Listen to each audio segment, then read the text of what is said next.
Hello everyone, welcome to your English class. I hope you are fine at your place. So dear students, today we are going to start chapter number 5, The Sonnet Within by H.P.S. Ahluwalia.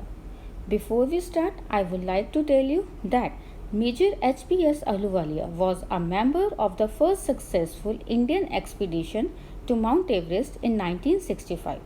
This story teaches us that climbing the summit, the more difficult task of climbing the summit within. So, in this story, we will also find that why people climb the mountain. Because man takes delight in overcoming obstacles. It presents great difficulties. Mountains are a means of communication with God.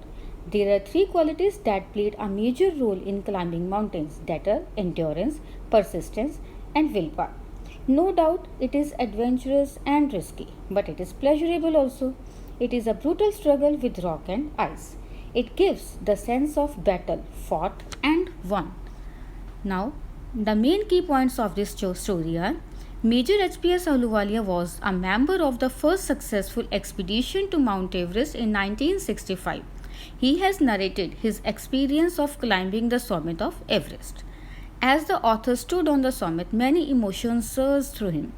Of all the emotions, the dominant one was humility. Climbing the summit of Everest provides a deep sense of joy. According to the author, there is another summit, the summit of mind, that is more difficult to climb. After getting down from the summit, the author questioned himself as to why people climb mountains. Because mountains presents great difficulties and man takes delight in overcoming obstacles. Now let's start the story. As I have told you earlier also that Major H.P.S. Ahluwalia was a member of the first team conquering Mount Everest in 1965. In this extract, he tells us about his feelings standing on the highest peak of the world. His first feeling was of humility. He thanked God because the expedition had ended successfully. He was both happy and sad. Climbing Mount Everest gives a deep sense of joy which lasts for a lifetime. While climbing down from the top, he asked himself why he had chosen to climb. He questioned himself as to why people wish to climb high mountains. The simplest answer is that it is a difficult task and man feels great in overcoming difficulties.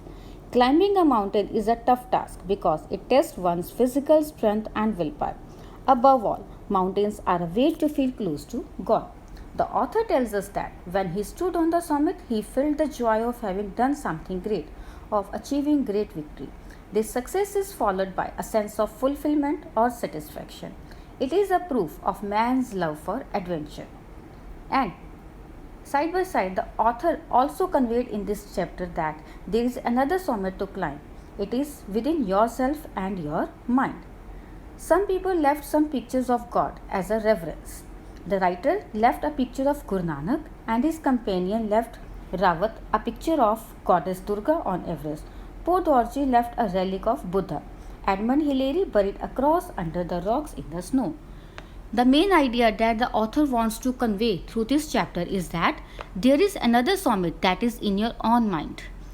The physical act of climbing to the summit of mountain outside is akin to the act of climbing mountain within.